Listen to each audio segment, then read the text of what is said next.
Morning. হঠাৎ করে ready হয়ে বেরিয়ে পড়লাম বড়মার উদ্দেশ্যে। যদি দেখতে পাই, দর্শন পাই, তোমাদের সাথে শেয়ার করব। এখন ঘড়িতে বাজে 7টা।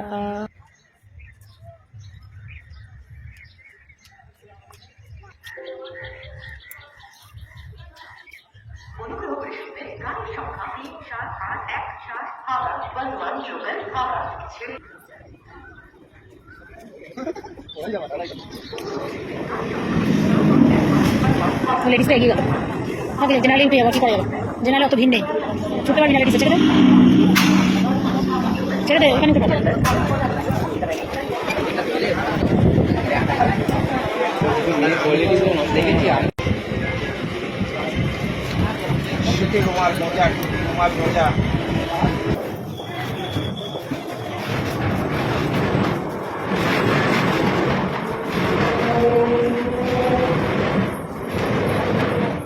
আধ ঘন্টার জন্য ওয়েট করেই যাবে, ট্রেনেই চলে যাবে। আধ ঘন্টার ব্যাপার তো, সে টোটোয় গেলেও কি তাড়াতাড়ি পৌঁছাবি তুই মনে হচ্ছে?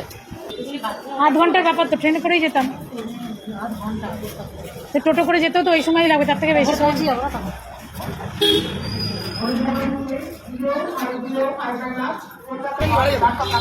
ভাড়া যাবো। ভাড়া সেটা মিলেই যাবে। আর রিজার্ভে গেলে 180 টাকা পড়বে, আপনি তিনজন। রিজার্ভে না, ভাড়াই যাবো। কত এক একজনের? কত? 30 টাকা করে। পুরো ঘাট ঘাট অব্দি? ঘাট মানে মন্দিরের কাছে অব্দি? পুরো ঘাটে, যেখানে ঘাট, যেখানে আপনারা গঙ্গাপাড় বড় মায়ের মন্দির যাবেন নাকি? না, গঙ্গা পার করবো কেন? আমরা নৈহাটি থেকে এমনি যাবেন? এমনি রিজার্ভে যেতে হবে, এখান থেকে 25-26 কিলোমিটার। এমনি গেলে 800 টাকা। ঝামেলা, তুই 8টা 2-এর ট্রেনেই যাবো। টিকিট এমনি আবার যাবো কি? বড় বলছে গঙ্গা পার হতে হবে। বললো গঙ্গার ঘাট, ওখানেই তো মন্দির। তো ওখানে পার করলেই তো বড় মা মন্দির। ওখানেই তো মন্দির। বলছে ঘাট পার করে বড় মার মন্দির। তুই বুঝতে পারছিস না কি বলছিস? হ্যাঁ হ্যাঁ, তাহলে এটা তো পার করে এইটা কত অব্দি যাবে? বড়মার মন্দির অব্দি যাবে না? বললাম তো।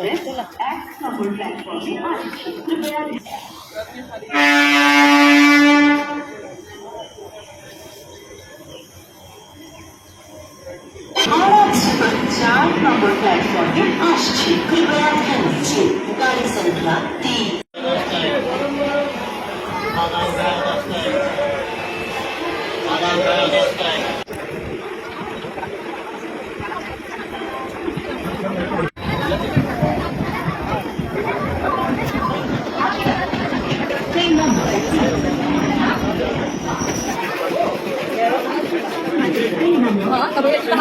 কি নিচুরে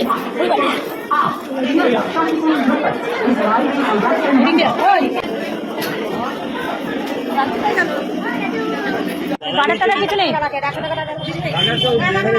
ওখান থেকে মিষ্টি নিয়ে এলে ভালো। তোমার মিষ্টি ভালো, মিষ্টি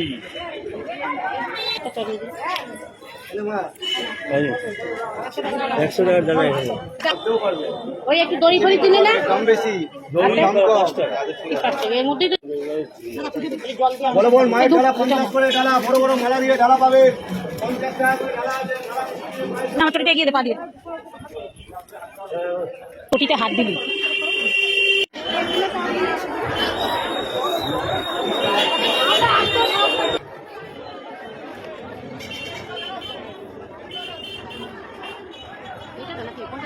এটাই দিদি কই, সেটাই তো দেখছি।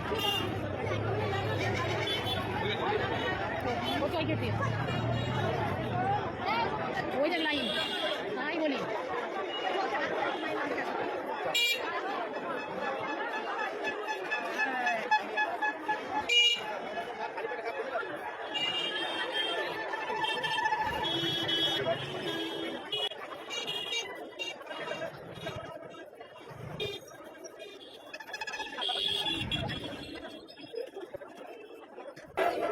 মেজি কই?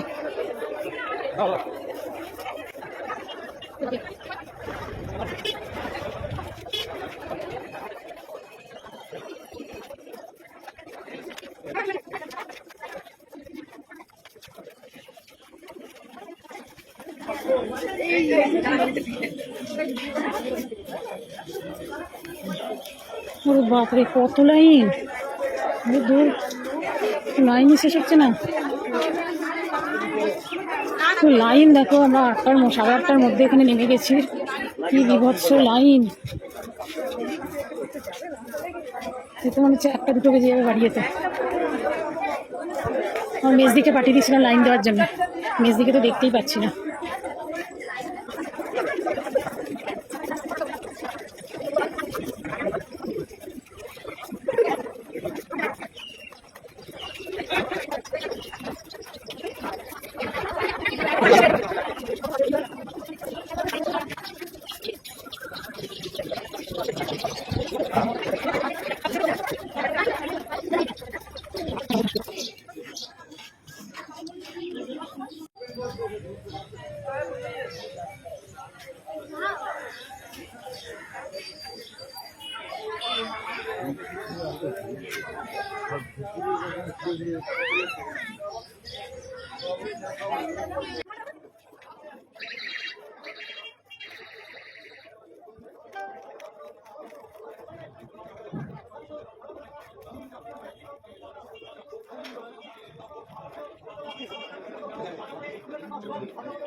দেখি একটু এদিকে একটু দেখো। এখানে উঠো, এখানে উঠো।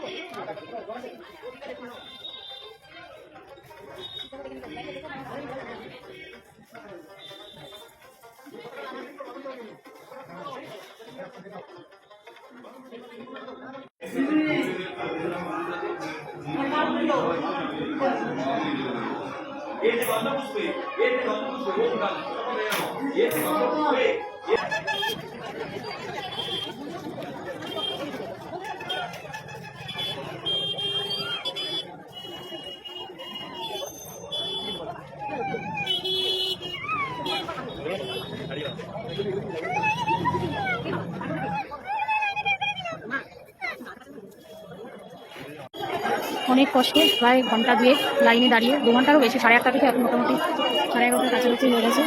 তো সিরিজ গেস আমরা এসে পৌঁছলাম মায়ের দরজায়। দেখি আর কতক্ষণ। প্রচণ্ড রোদ উঠে গেছে, আর যারা ডন্ডি কাটছে তাদের তো আরও কষ্ট। প্রচুর রোদ উঠে গেছে, রোদের মধ্যে ভাবতেই পারিনি আমার মায়ের দর্শন হবে। দিদি হঠাৎ করে বললো, আর আমি বেরিয়ে পড়লাম বলেই হয়তো হলো। আরেকদিন এসেছিলাম, তখন দর্শন হয়নি, মমতানের যে আশা ছিল বলে আমরা বাড়ি ফেরত চলে গেছিলাম।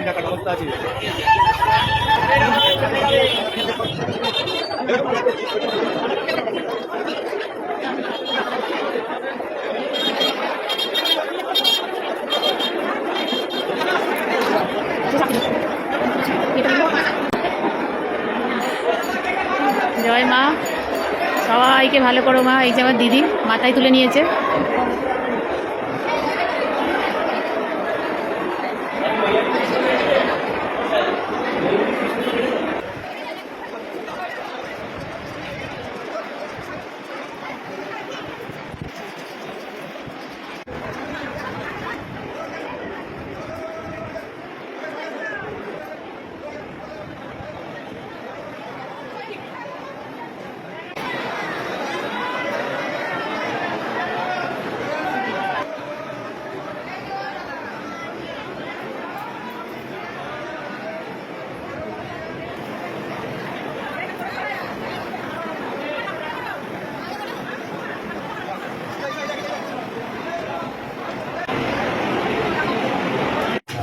হ্যালো,